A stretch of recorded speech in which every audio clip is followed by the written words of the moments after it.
was so great, dude. The gall, dude. Thinking that you could go up against the dude who wrote the goddamn books because you tried to quickly summarize a couple Wikipedia articles that correspond to your argument. The arrogance, dude. That arrogance and that blind confidence is exactly how he motivates some of the most like ill-equipped people online. Some of the most like awful individuals online into believing that he has ideas worth a damn.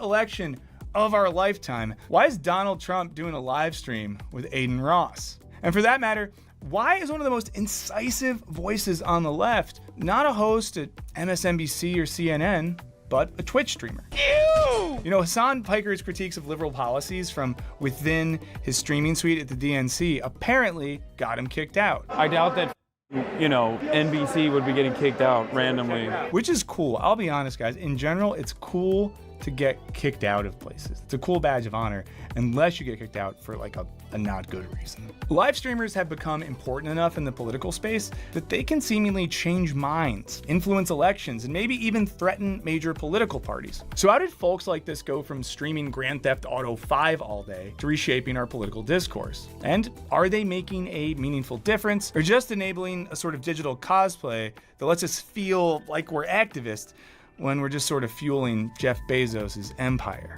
Jeff Bezos, worst bald man alive. Change my mind in the comments if you think there's a worse bald guy. To understand political streaming, we got to start by contextualizing the seemingly unpolitical world of video game streaming. Because before these guys were interviewing world leaders, most of them were just streaming games from their bedrooms. And they all started over on Twitch, which is an Amazon-owned platform catering to gamers and their fans. And since Twitch took off, you know, some streamers have It almost sounds like he did nothing but play games, and all of a sudden we're politics, man. Yeah, I mean, I don't really care. It's not exactly correct, but who cares? moved over to competitors like Kick, and pathetic, gross, lame boomers continue to stream here on YouTube. I'm Michael Burns. I'm here with producer Henry. Now, one distinguishing aspect of streaming relative to other types of media is its shocking sense of immediacy. Now, streamers are playing and reacting in real time, and simultaneously their viewers are commenting and maybe even critiquing them in the chat. Go to your Twitch dashboard and check out the new charity function. It makes easier for your chat to donate to charity and doesn't cost you anything. Okay, I'm not doing that right now because we're in the middle of something right now. I don't know if you can tell, but what I'll do, thank you for letting me know, but all right.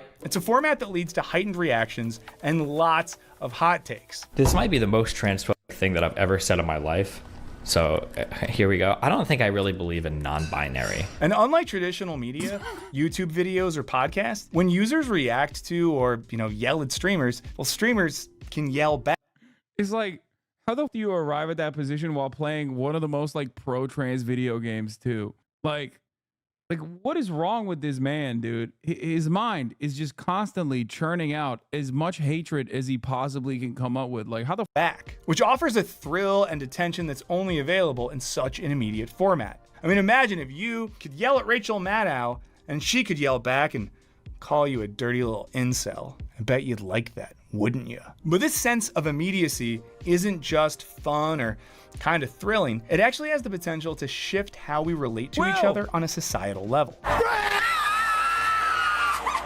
Scholar Yochai Benkler argues that social media democratizes communication by providing direct and unmediated access to information and discourse. As he sees it, digital networks allow for a genuine reorganization of the public sphere by weakening the power of commercial mass media and its owners and providing an avenue for diverse and politically mobilized communication that's less corruptible by money than traditional mass media. Now, in fairness, that was written in 2006, before a world where a bunch of cool, countercultural, free-thinking streamers like Tim Pool got paid hundreds of thousands of dollars by Russians to say stuff on their streams. Not very cool and countercultural, is it, Timothy? But I would say that if any of the Russians are watching this, seriously, you know what I'm saying? Let's get involved. Let's do it. Let's do the thing. I would do it for so much less, like a disgusting amount less. I saw how much you paid Tim Pool.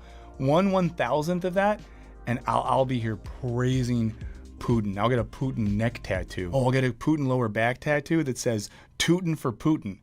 That will maybe jiggle when I fart. But shadowy sponsors aside, For Benkler, the decentralization and democratization of information flow makes the public sphere more inclusive and participatory, providing a platform for non-market, peer-produced sources of filtration and accreditation. And this really helps alleviate information overload while also serving as a counterbalance to the concentrated power of traditional media. You can think about it this way, like the best things you've probably watched on the internet are because your friends were sharing them over and over, or a Reddit community you're a part of told you to watch it, right? It's not because some, traditional media source was like, please watch the new Conor O'Malley video. It's called Corey's, and it's a weird exploration of the way our identity split under late That video is a banger, by the way. God damn, Conor O'Malley's so good. capitalism and the way that social media exacerbates those tensions, right? It was just your friend was like, check out the new O'Malley video. It's fucking crazy. Now, this all empowers viewers to contribute to public debate and hold those in power accountable. And in the context of political streaming, viewers are able to form communities with other audience members that can exist in the chat, on Discord servers, and social media, or hey, even real life. And please let us know if you ever met a stream friend in real life. Also, if you met a stream friend in real life and you're currently, handcuffed to a radiator in their basement, but you can kind of reach the keyboard, I guess type help and we'll try to find you. But it's not just immediacy and community that make political streaming so unique. Christopher J. Hopwood suggests that the ability of platforms like Twitch to enable the sharing of unfiltered thoughts and experiences in real time helps facilitate the expression of realness. This is something I think about quite a bit. Which is like the democratization of media has led to people like myself existing in this space, but it also has very obvious downsides to it as well. I guess like if misinformation is going to occur, it's better if it's democratized, but also it does kind of feel as though with less and less confidence in mainstream media, there are definitely instances where like misinfo presented by grifters can cause can push for societal collapse, like especially when paired up with a lack of education, lack of critical thinking, lack of media literacy. So it's something that I think about quite a bit, because if the media is not, if there is no independent media, if there is no democratization of the dissemination of information, you don't get to have a different point of view on Israel, right? If you look at CNN, if you look at New York Times, and you get all your news from there, you are going to have a very different point of view on what is occurring and why it's happening, right? So someone like myself will never be able to exist in that space. There will never be the gratuitous nature of like corporate overlords that say, you know what, we want this kind of information to be out there as well. That's not going to happen, right? They're always going to limit that to the neat little confines of whatever neoliberal hegemony allows you to say. Now, there is no extent to the right wing. There's no limitation to like how far right you can go, unless you are also, you can be, but you can't be, right? You can be and get a prominent role in a media institution. You can't be and also at the same time, however. And on the other hand, there's a lot of people like there's a lot of people due to the fact that legacy papers have kind of dropped the ball time and time again in a very public fashion, where mainstream media is like whenever mainstream media is needed, like during COVID, right? When there needs to be like an organized way to disseminate information from an institute of authority, like during COVID, when there is, a serious pandemic occurring, right? Because there are less and less people trusting mainstream resources, a lot of people can take advantage of that lack of trust and, grift, make up, especially in times of commotion. It's a weird predicament that I find myself both benefiting from, but also thinking is maybe sometimes consequential in a negative way. Like COVID probably caused a lot more people to distrust mainstream institutions, which is ironic because they didn't really up that badly during COVID. Like they were doing best practices on the issue of COVID and their coverage over COVID and trying to stop misinformation from spreading during COVID. But Also, you look at Israel and the way that they're dealing with American foreign policy. They always cover American foreign policy in the exact way that you expect them to cover, which is a crumb of truthfulness in an effort to maintain the veneer of impartiality so that you can be a legitimate institution that is trusted, okay, while simultaneously packing it to the gills with a tremendous amount of misinformation, lying by omission, genuinely using passive voice whenever you describe Israel's atrocities, things of that nature. All of Israel's enemies are terrorists that deserve it. That kind of stuff also, in my opinion, that kind of framing, in my opinion, also caused a lot of people, especially in the younger generations, to mistrust mainstream media, mainstream institutions. And I think we need to rebuild trust in mainstream institutions because I believe that there still should be real journalism happening. Mainstream media spreads plenty of disinformation on its own, but I feel as though mainstream media has pushback from independent media. Independent media gets less pushback from other independent media because its reach is simply smaller. Rebuild trust in U.S. mainstream institutions, lol. Yes, there should be. In a perfect world, independent institutions would exist, but you would also have like legitimate national institutions that are trustworthy resources for objective, or at least as close to objective news as you can get. But the unfortunate reality is that America, due to the interest of capital accumulators, is never going to do that, I think. While we're at it, rebuild trust in government. I agree with that too. I literally agree with that as well. Yes. The idea that, streamers seem to have an authenticity that we don't normally see in popular media figures. Hopwood and his co-authors argue that realness may be a particularly important individual difference variable within certain domains. Being real may be both harmful and beneficial for politicians, but for citizens, it is a key characteristic of trust. It's basically like when streamers seem like a cool person to hang out with, like how I'm a cool person to hang out with, I trust him more intuitively than I would some good-looking guy on TV with a slick haircut and a nice suit and he always says the right thing, Screw that guy. Now, some of this is simply a function of streamers broadcasting for huge amounts of time. Seriously, if you're not familiar with... I mean, it's virtually impossible for me to be fake. No one is that good at presenting a fake version of themselves for 8 to 10 hours every single day. This sort of thing. Piker will stream for 12 hours a day. Destiny might stream for 7 hours a day. People like Vosh might go 5-6 hours a day. And when you're streaming for, most of your waking life, you're going to have to talk about more than just politics and theory. Graveler is a rock with 4 arms and pass. I'm not putting my anywhere near gravel. Now, it seems like the relatability and realness is paying off. Piker alone has over 2,500,000 followers and 140 million views, with an average of 157,000 active viewers. I know for a fact that's over twice the population of Duluth, Minnesota. So at any point he's streaming, there are 2 Duluths watching him. Now, during the 2020 elections, his was the Duluth Dyson times 2 when you think about that. When you think about that, that means there's not one but 2 Larry Sinclairs sucking 2 different Obamas after doing crack sideways, sucking their off. The 6th most watched election coverage stream. He averages a similar audience size to CBS and Fox News. And this seems to indicate that at least amongst a younger demographic, folks prefer more interactive and authentic content. And this has not escaped the attention of mainstream media. You get more people watching you of an evening than I do. But all of this doesn't answer the question of why we, you, me, all our friends, are so engrossed by political streaming, and why millions of folks spend just hours and hours of their lives enmeshed in these digital worlds. Now, it might have less to do with how it changes our opinions and more to do with how it actually changes our experience of time. Yes, friends, that's a real thing I'm about to argue, so don't tune out now. Before we keep going, I want... Not gonna lie, bro, I'm gonna start hating harder. You've been getting way too many glaze pieces lately.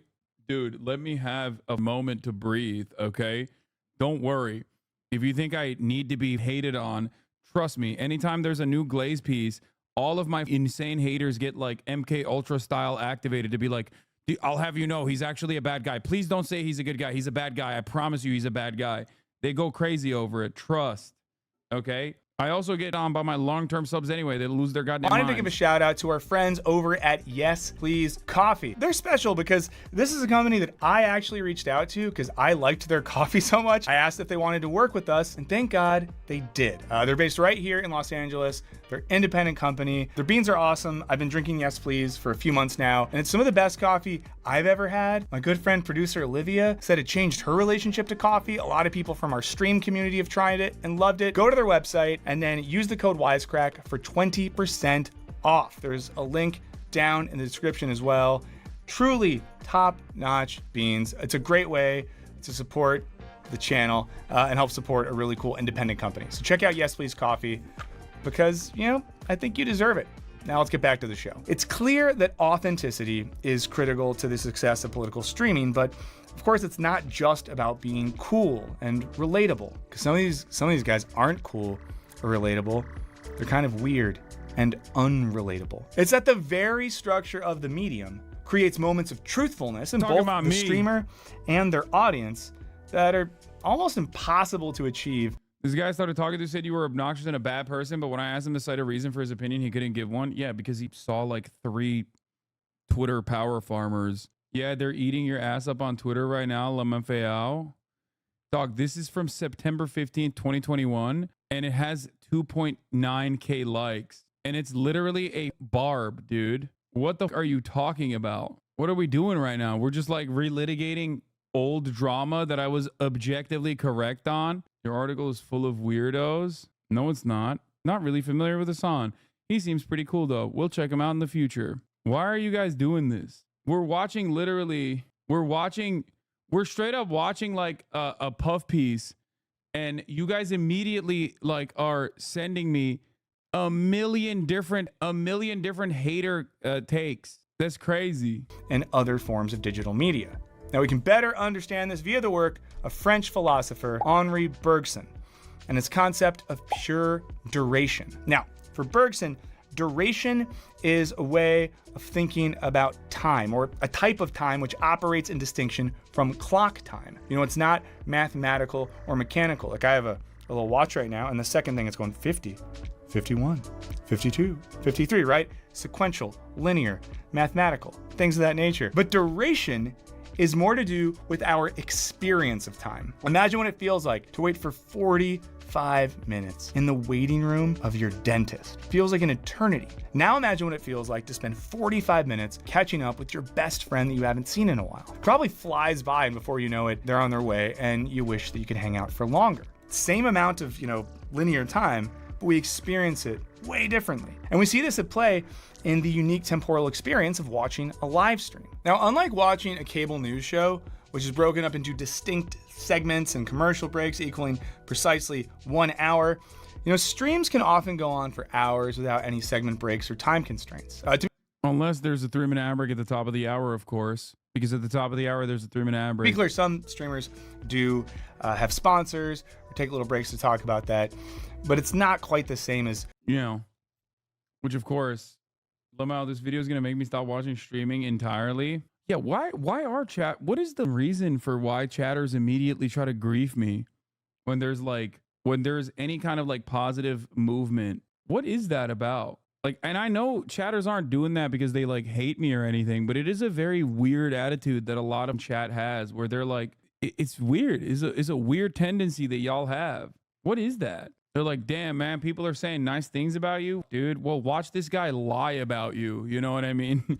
Hey, look at this random tweet that like implies you like raping or something. Like, okay, well, that person is schizophrenic. What do you want me to do about it? And yes, I have a lot of haters due to all of the positions that I advocate for, which unfortunately are not all that common, even though it is born out of common sense and empathy, which again, seemingly less common by the moment. So yeah, there's plenty of these people who are delusional and insane. Don't know why you have to give them more air and I don't know, make it seem like it's a valid point of critique. Cutting away to, some commercial about mesothelioma. How will this affect my loved ones? But all of this creates a sense of flow that affects both the streamer and the audience. And in doing so, it can collapse the way that we think about and experience time. Now think about it this way, okay? You're pretty unlikely to get home from work and just say, now I'm gonna sit in front of a screen for 5 hours, watching a guy talk about politics, play some games, hey, maybe do some research. Instead, you probably just tune into your favorite streamer, and then before you know it, you're caught up in the discussion, you're jumping in the chat, you're participating in an active way, and then 5 hours have passed, and holy crap, you have to be up for work soon. Now for Bergson, this disillusion of clock time creates the space for pure duration, where we're purely in the moment, fully experiencing our own internal lives. Now, Bergson unfortunately died way before you could watch H-Bomber Guy stream Donkey Kong 64 for 57 hours straight, but he maybe consider it in terms of music. Chunky Kong is my favorite. Now, music does follow a specific temporal structure, right? It conforms to a certain clock time. Maybe a song is in 4/4 at 110 beats per minute. But when you're caught up in a song that you love, your experience is one of pure duration. You're not thinking about measures and time signatures. You're just fully in it. This is why deadheads can vibe out to a song for like 45 minutes and then want more as soon as it ends. Because when that music never stops, you sort of feel free from everything else. This feeling of temporal freedom is the exception to the rule of our normal lives, which, let's be honest, are mostly governed by clock time, and more specifically, work time or work clock time.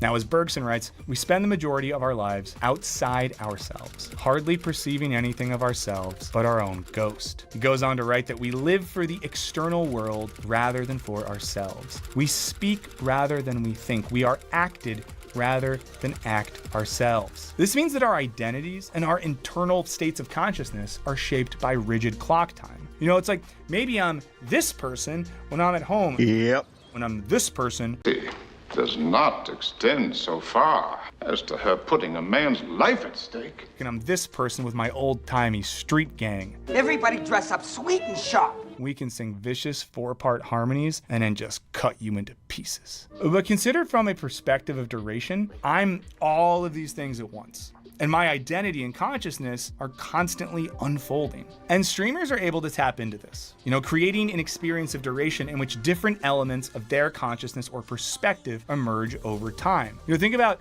the stream marathons of someone like Ludwig, where dramatic variations in his behavior can create a palpable sense of authenticity. Sometimes even a streamer's mistakes or lapses in judgment or random asides, make them feel most real to us. Hawk Tua on that fovea. Take this time that Hassan Piker, seemingly forgetting that he was streaming, got a little bit distracted. That was my inside voice that came out. I was just off myself. But the sort of realness that emerges via duration doesn't just lead to personal details or accidental bro behavior. It also creates a particular experience for us, the audience. One in which I am actively listening and engaging and experiencing myself thinking in real time. When this is happening, it can feel like my identity is unfolding in dialogue with both the streamer I'm watching and the community that I'm engaging with. This can all create the conditions for the political streamer to truly guide the audience when dealing with tricky or contentious issues and policies. And when they do this, they might help the audience see past rhetorical traps and empty platitudes, ideally creating the feeling that you're learning alongside your favorite streamer. And the authenticity of the medium, mixed with the freedom of duration, can then lower our guards. And that makes us maybe more likely to reconsider our opinions or remain open to ideas we don't immediately agree with. That might sound like I'm being too gracious, but I've seen this a little bit on our tiny little YouTube streams where people in the chat kind of open their minds, debate with each other, change their minds on stuff. It's a very beautiful thing to see. Other times. Look, yep, he has a psychiatry degree. None of what he's saying holds on fact. YouTube guy thinks he's a psychiatrist now. The only thing I will say is that there is obviously a lot of back and forth in the community building, and it can be used for good or it can be used for evil. Okay, if you are using the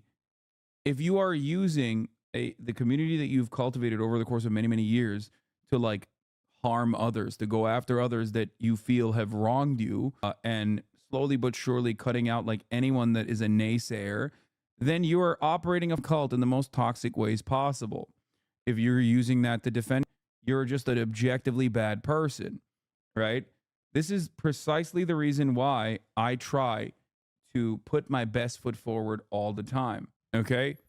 Like I know the amount of, I don't want to say power, but the amount of influence I have. And I try to use that for good. I try to use that to motivate you to go out and work out, motivate you to go out and better yourselves, motivate you to go out and do things and become a positive influence in your community. Like I recognize the influence that I hold and the place I have in your lives, and I try to use that to max out on all the good that I want you to do. Sometimes they just say, this channel fell off.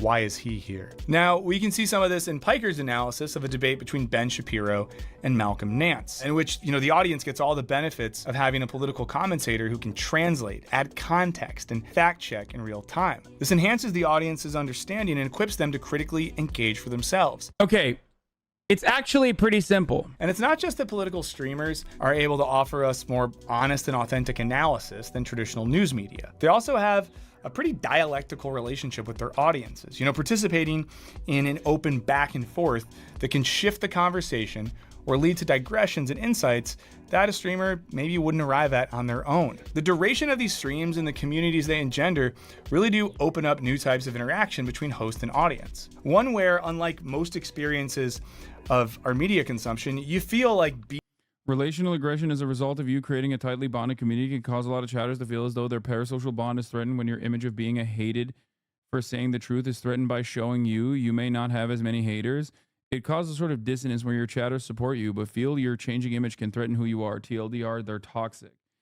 Yeah, I mean, I think it's in the simplest, not nerdy words, just gatekeeping. A lot of people forget that, like, I have an overarching ideological goal with my commentary, with my Twitch stream, and that goal is to get broad acceptance for the ideas that I hold, the ideas that many of you also now believe as well, or maybe believed even long before me. And that is precisely the reason why I always want to expand. I always want to grow this community. Okay? Every single thing that I do is in the direction of growing this community so that there are more like-minded people that will be more charitable to my worldview, because I think that my worldview would genuinely improve people's material conditions. So a lot of people fail to remember that and sometimes maybe think, oh, I want to gatekeep this stuff. I don't like it. Like, you're getting looks by NBC. You got prominently displayed on CNN. That's not a good thing. That's a bad thing. It's only a bad thing. Wait, what? So your voice does matter, but you won't endorse Kamala? Wow, that's so funny. If Kamala wants my endorsement, she can have it. She just needs to say the magic words, okay? No more weapons to Israel. Also, none of this right-wing immigration stuff. But, those are things you, aside from the Kamala quip here, I think a lot of people don't understand. I think a lot of people don't understand that, like, there is a goal beyond just, like, me. That's why I do these collaborations too. And also because I like to have fun and be normal in the wild as well. It's like when my dog sees other dogs come up to me and she gets super jelly. Yeah. Being in the audience actually matters. We see this in an instance like Piker responding to his audience when they had concerns about the rise of anti-woke rhetoric. It's no longer going to be irrelevant when that's all you talk about in the next 4 years. I'm just telling you what's going to happen. Dude, that was such a good lock, man. That guy is... Damn, what was the date on that when he said that, like, we're going back to Gamergate style politics? Oh my God. Seems like I locked that down on December 22nd, 2020. Wow. Pre-watch of the future. Once again, pre-watch Piker. At it again, dude. That's crazy. How does he do it? How did he do it? How did he figure that out, dude? God damn, dude. I clocked that from a mile away.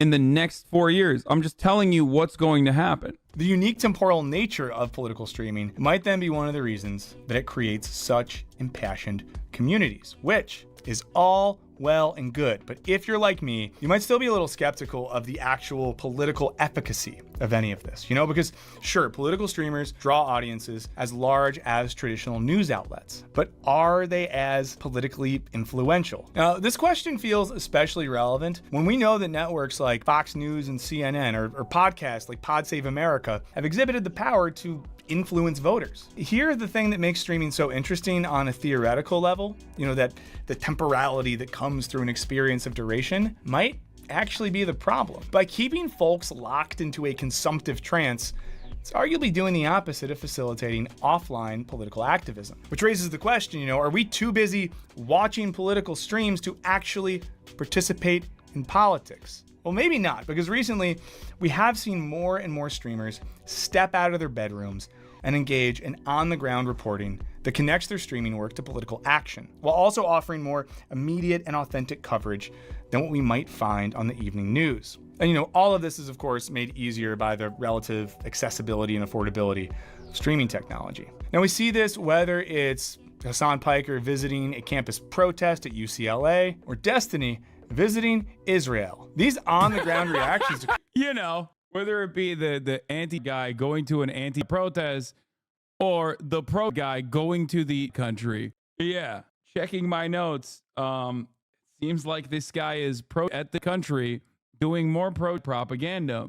Current political events, you know, highlighted especially in the coverage, ongoing campus protests against Israel's war in Gaza are especially impactful during a time when it really does feel like there's a growing information vacuum. Whether it's, you know, the defunding of newsrooms, but also that's the other thing is like, what market void are you filling? You know what I mean? It's like, hey guys, there wasn't enough mainstream outlets that were unconditionally defending Israel from Israel. So we got another guy to go and defend Israel from Israel who was also pro-Israel. You know? There was a real shortage in mainstream media for people who would do the brave task of defending Israel. But this time they also say slurs, okay? Real market void for Jake Tapper not defending the right to say the N-word as a white guy. So now we got Jake Tapper, but he also defends saying the N-word as a white guy. Oh my Lord. Real untapped market for a liberal who is basically a 4chan vacuum across America, or the seeming You're upset he's in the same vid as you? I mean, yeah, for sure. I think that what I do is good, and I think what he does is objectively a stain on mankind. I don't know why this is like an own in your mind. Yeah. Yes, I think like a guy who is a serial mass harasser of anyone who he sicks his rabid fan base on is not a good guy, especially when he's defending a scourge, if you will. Tameability of fake news. It's all led to an overall decline in the quality of and our trust sources. As Palmer, Toff, and Nielsen argue, when the public view the media as less trustworthy than politicians, it becomes easier for populist figures to lump the news media into a group with political and economic elites and claim for themselves the role of public defender. And for younger folks who have come of age in this era of distrust, streaming seems like a viable alternative for a number of reasons, especially as it continues to enter the real world. Now, one of them is that its unfiltered and instantaneous nature allows viewers to witness events as they unfold in real time, which facilitates trust while also minimizing the potential manipulation we might associate with edited news broadcasts. Another is that when streamers are reporting from the field, they're normally going to center the perspectives of regular people actively participating in the event rather than highly paid experts or pundits typically featured on mainstream news shows. You know, as someone who was personally watching both streams from the UCLA protest earlier this year and then also watching local LA news, I'll simply say that we saw two pretty different perspectives on what was happening. I think this, alongside with like what Brett did, like all the other content creators that were there, like I think this was I think one of my most consequential things that I've done. You're blinded by your hate of the gnome and are not being truthful. Both of you are misrepresenting each other. Maybe this is by design and I'm a naive viewer. Yes, you're a 24-month subscriber that is a naive viewer. I'm always in awe of how people can maintain this like both sides are the same principle. Yeah. Yes, you are. I am not misrepresenting Destiny's pro-Israel, pro-position. He has personally said it himself. You're talking about a dude who has openly, actively mentioned like masturbating to my podcast co-host's AI porn as an own, okay? Who has very publicly put his name out there to be like, yeah, I will do that. And his community that still also repeats those words. I don't think there's any both sides. There's nothing that you can equate in this circumstance that I've done. I care about the issues. I care about, policies. I care about offering context to real-time news coverage. He cares about drama. Anyway, why was this your most consequential stream?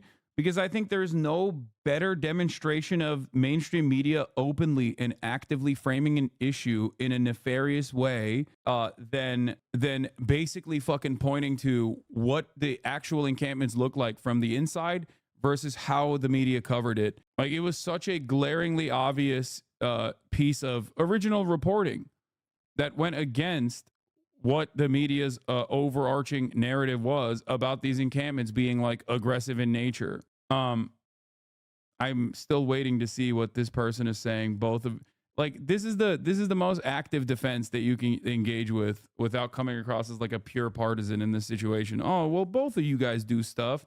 And it's always funny when they say that, because there was a Discord. There was literally like Discord screenshots of them mentioning me like what 90,000 times. Versus my Discord, we looked at it, and the name Destiny was mentioned 9,000 total times, and the overwhelming majority of that was coming from the gaming discussion part of my Discord because they were talking about the video game. So it's almost always like 90-10, but people still maintain this position as though there's like both sides are doing this for the past like what 6 years at this point. I've rarely ever mentioned this person. He has never stopped mentioning me. Yeah. Oh, here, this is the one. This was the link. It was crazy. Saying that he is better than a terrorist, which is better than a registered sex offender, which is better than a Hassan Piker fan. Just normal, not unhinged statements. The only time he mentioned he didn't want you talking about him was when he was getting destroyed by Finkelstein. Yeah, that was a wonderful moment online. Why can't we chat his name though? I know you don't care about him enough to ban his name in chat. For obvious reasons, because I don't want mentions of Boner Chelly to be gumming up the works. Okay. Like right now, this is a great example. We've taken a sidestep from this. We stopped the coverage of whatever we were looking at. And now his insane fan base is just going crazy over it. But what did that guy say? I'm pro-Palestine all the way. Actually went away from your stream in 2021 since you were not bringing up Palestine. You're the best on Palestine, and that's what matters the most to me. But both of you are bad faith. Maybe there's way too much bad blood between the two of you. Dude, why is it that whenever I ask for a direct question, these guys never actually bring anything up? It just doesn't make any sense. It just doesn't. I always ask, I'm like, what do you mean by this? Like, what have I done that is like bad faith? And there's no good answer. It's always just like some weird, vague generalization. Pro-Palestinian activists in this barricaded encampment refuse. Can you guys talk one time? You guys are top political live streamers. First of all, come on. It's like Albania saying between us and the United States, we are what comprise of NATO, just like back in the day when Albania was saying between us and China, we comprise of 1 billion. Yeah. You're being a little nice, I think. Is this group cyberstalking? Yes. You know what you've done. Yeah. I'm as pro-Palestine as it gets, which is why you were just as bad as the sponsored by Israel N-word use defending white guy. Hey, man, why don't you talk to the guy who's like objectively who has actively cyberstalked you with his community for the past 6 years, who has taken every opportunity to lie about you to as many people that will listen. Why don't you just like be charitable to that guy who you disagree with on virtually every issue? Just talk to him after he got banned for literally mass harassment over and over again for any person, including myself, but I'm at least like large enough to withstand these kinds of attacks. But like any creator, my size, all the way down to like tiny creators with like 30 concurrent viewers. Come on, bro. Good faith, bro. That's the difference. I want nothing to do with this person. Did you just leak why he got banned? No, there are a million reasons. This is my suspicion. Why don't you just block him? I have. What are you talking about? I have.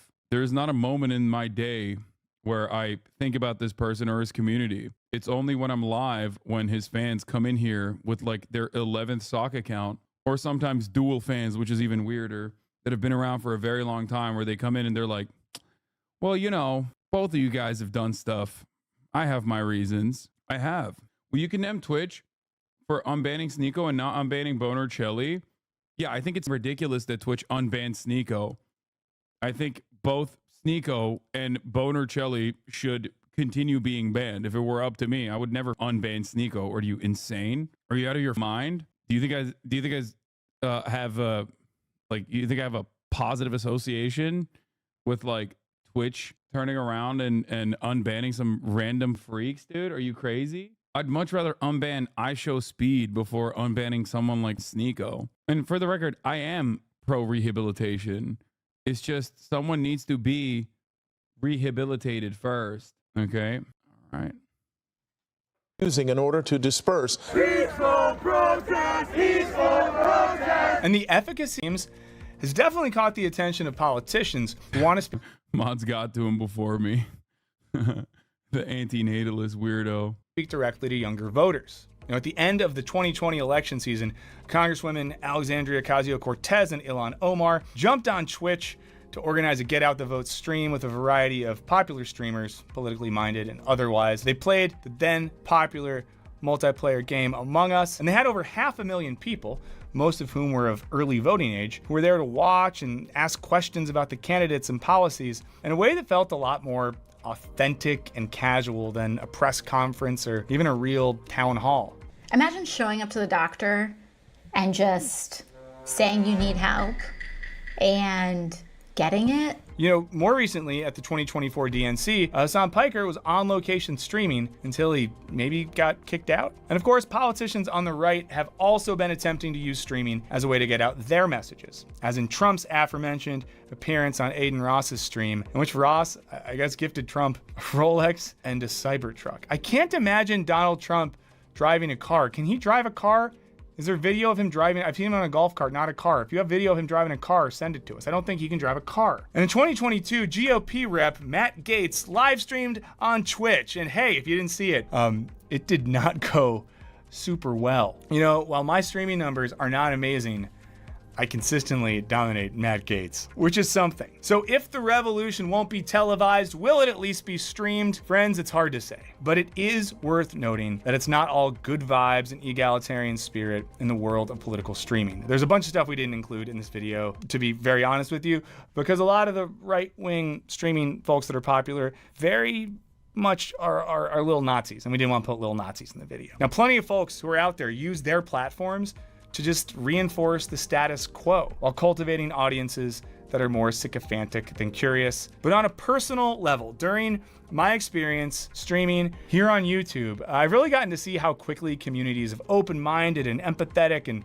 weird people can form, and then how these communities can be used to facilitate spaces of critical thinking about what's going on in the world. Special shout out to all the Wisecrack Live heads out there. I really like you all very much. Thanks for hanging out with me every week. I also do want to give a shout out to Garrett Kruper. Now, he helped us with this video, and he recently finished a whole PhD project on political streaming. He shared some of that research with us. He helped out with this. And if you want to learn more about Garrett and his work, tune in to our stream on Wednesday, and we're going to have him on to talk about his project and more about streaming. And in general, if you've ever wanted to check out one of our streams, we stream every Monday and every Wednesday at 10 a.m. Pacific right here. Oh my God, bro. Y'all are so desperate for any crumb of interaction. Please stop. Jesus Christ. On YouTube. I would love to see you there. In the meantime, let us know what you think, and especially let us know if there's political streamers that you like a lot, especially if they're maybe less well known. It would be great to give those people some shine. But most important, coming out of the gutter, dude, the moment that like even this is like briefly mentioned, his weirdo fan base and like adjacent orbiters immediately they're like, it's just like that one guy that came up to me at TwitchCon, bro. He's like, come on, why don't you debate Destiny? It's like, bro, why do you even remotely think this would be productive in any capacity? Jesus Christ. I thought by this point we might have banned every single person. And I'm constantly in awe that there are still always new sock accounts. Like, it is wild, especially because like, I don't think there's another community that is this resilient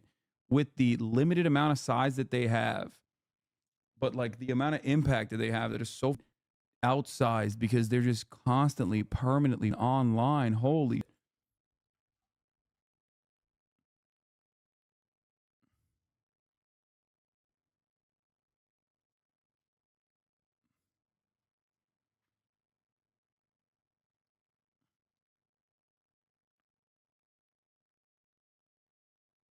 One of your security guards loved that you on that kid, by the way. It's just like, dedicate your life to anything else. Please, man.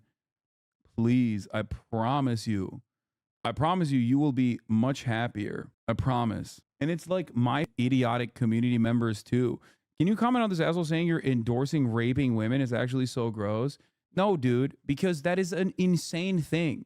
And you bringing that up literally is just giving it legitimacy. How do you not understand that? Why the would I ever in a million years respond to something so obviously out of context?